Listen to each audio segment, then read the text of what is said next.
Thank you. So I do like to wear a belt and suspenders, but I'm wondering if I need this and this.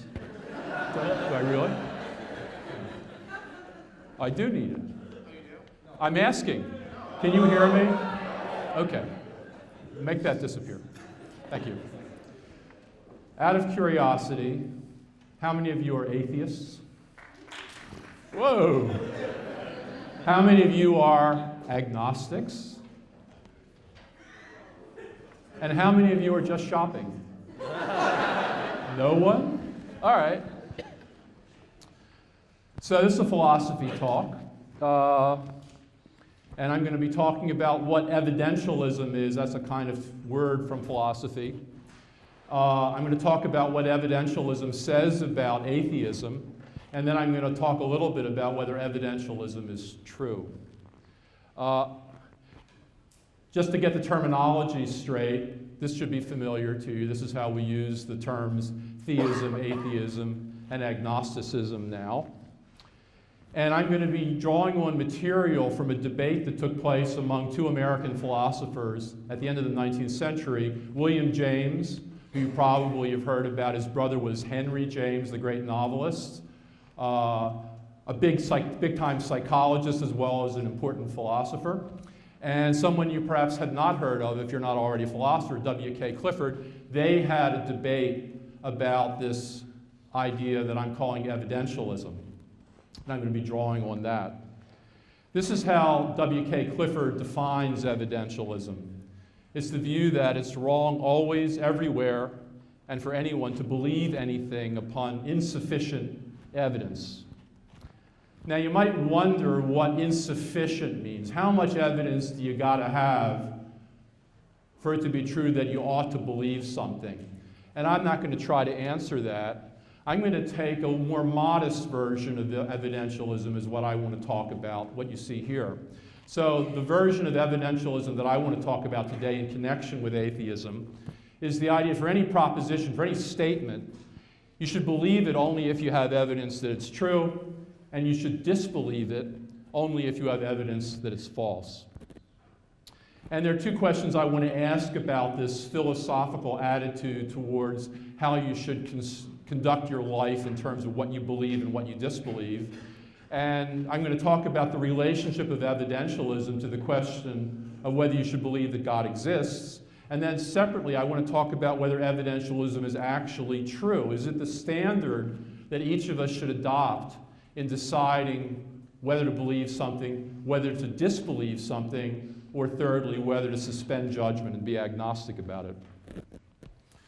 So what does evidentialism say about the question about whether God exists? Well, kind of obviously, it says that you should believe it. You're entitled to believe that God does not exist.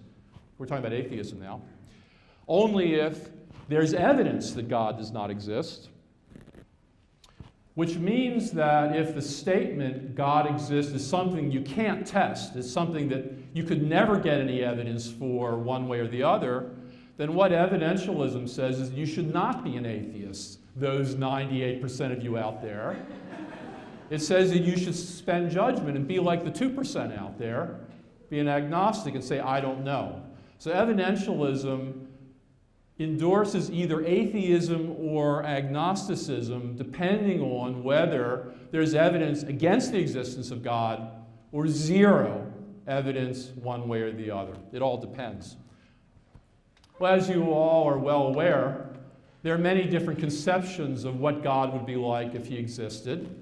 And I have two examples up here just as sort of examples to work with. This obviously doesn't exhaust all the possible views you might have about what God would be like if there were such a being. The first is the God of young earth creationism. This is the view that God created life on earth within the last 50,000 years. Then there's a different God entirely, which I'm going to just call the God of New Age spirituality. This is a vaguer category, but I hope you'll go with me on this. And it's the idea that God is a mysterious force who gives life its meaning. These are two very different pictures of what God would be like if there were such a being. Question, what does evidentialism say about each of them? And of course, Whether you ought to be an atheist or not depends upon what you mean by God. So it's really got a split view. If you're talking about God in the sense of young earth creationism, I think evidentialism tells you should be an atheist because there's tons of evidence, strong evidence from science, that life did not begin 50,000 years ago or more recently. It's about 3.8 billion years old. And if that's strongly supported by evidence, we know that God did not create life on earth in the last 50,000 years. So I think what evidentialism tells us about that picture of what God would be like if there were such a being is we should disbelieve, we should be atheistic about the God of young earth creationism. Well, what about the God of New Age spirituality? I don't know, but go with me with this example for a minute. Suppose it's true that that God is so vaguely defined that there's no way you could ever get any evidence that it exists or that it does not exist. It's just not that kind of proposition. Well, if that's what the God of New Age spirituality is all about, then there couldn't be any evidence that he exists. There couldn't be any evidence that she does not exist. And so what evidentialism says is, don't be an atheist. Don't be a theist. Suspend judgment and be an agnostic. So what evidentialism as a philosophy tells you about whether you should be an atheist or not depends on what you mean by God. For certain understanding of what God would be like if there were such a being like young earth creationism, I think it gives you the recommendation, be an atheist. But for other sort of vaguer formulations of the God idea, its recommendation is not atheism, it's agnosticism. So those of you in the majority and those of you in the minority, maybe you should talk to each other over beer tonight after the next talk. Okay, so I talked about what evidentialism actually says about what you should think about the existence of God, but now let's step back one step and ask, well, what about this philosophy? What about evidentialism? Is it a true picture of how we should conduct ourselves? Is it true that we should believe things only if we have evidence for them, and that we should disbelieve things only if we have evidence against them? That's what evidentialism says. Is that the right way to sort of regulate the beliefs you have? And of course, the disbeliefs that we have also.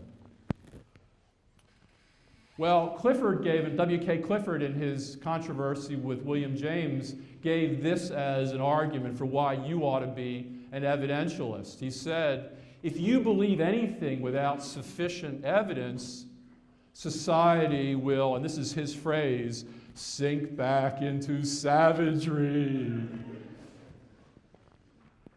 I don't think that's a very good argument. Look, I mean, our society is kind of bad off now, and many of us do believe things upon insufficient evidence, but to say that we have sunk back into savagery, that seems like an exaggeration. It seems like WK's argument is kind of a boogeyman argument. If you believe even one little thing for insufficient evidence, the whole world's going to go to hell. And you don't want that to happen, so be an evidentialist. Not a very convincing argument, I think. Well, here's an argument against evidentialism, against W.K. Clifford's point of view. It's not really an argument, it's a consideration. Maybe there are some propositions that we are entitled to believe, even though we cannot offer any evidence in their support. If there was even one such belief, evidentialism would be wrong. So are there any examples of this sort where we're entitled to believe something, though when we're asked, okay, what's the evidence for it, we just say, I don't know, I don't have any evidence, but I think it's okay for me to believe that thing. Well, here are some examples that philosophers have suggested might be candidates for rightly violating what evidentialism says. The belief that there's a world outside my own mind, your own mind. The belief that there's a difference between right and wrong. Maybe these are the kinds of propositions that we really can't prove, we can't really give evidence for in any sort of scientific sense of evidence, but maybe it's okay for us to believe this and play some sort of important role in our lives to embrace these as commitments, even though when challenged, we just have to say, I don't have any evidence for that. And then the question is, if you think those examples might be plausible examples of beliefs you're entitled to have which violate evidentialism, what about belief in God? Could that be like the other cases? Could that be a case where, at least for some people, you're entitled to be a theist, even though when you're pressed, you say, well, I don't have any evidence for that. If that's okay, evidentialism is mistaken as a philosophy. James gave an argument of that sort. And here's a kind of simplified version of the thought that he pressed against W.K. Clifford. This is James attacking evidentialism. So he says, suppose you're the sort of person who can lead a happy, productive life if you believe in God, but you won't be able to do this if you disbelieve or if you're an agnostic. Now, not all of us are like that, okay? But imagine someone who is as described.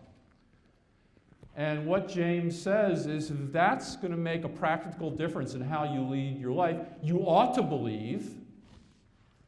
And the fact that you have no evidence that God exists is really kind of irrelevant. So I hope you see here how James is attacking evidentialism, and he's trying to construct an example in which someone would be entitled to believe something upon insufficient evidence, doing not what W.K. Clifford recommended. So here's what I've been saying to you. Two questions. Suppose you are an evidentialist, should you be an atheist? And then the kind of prior question, should you be an evidentialist? Well, as for the first question, everything depends on what you mean by God exists. If you define God, like, for example, young earth creationists do, then I think you should be, if you're an evidentialist, you should be an atheist. On the other hand, if you have this vaguer, more slippery notion of the God concept, maybe what evidentialism is going to tell you then is that you should be an agnostic about that idea, not an atheist about it. So it all depends on what you mean by God. As for the second question, should you accept evidentialism, you got to think about, among other things, you got to think about William James's argument against that position.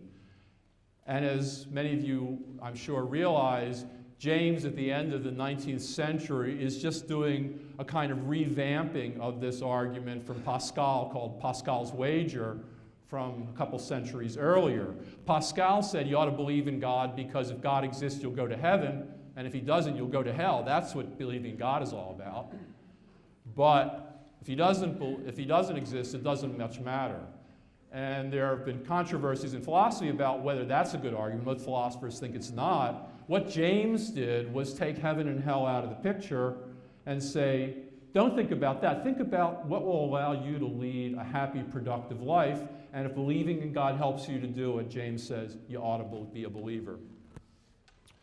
Here's a residual question that I haven't really talked about, which is, what does the concept of evidence actually mean? Evidentialism says you should believe something only if you have evidence for it. You should believe something only if you have evidence against it. What does this evidence relationship mean? How are we supposed to understand that? That's a philosophical question that I'm not going to talk about. You're lucky to hear that. So thanks.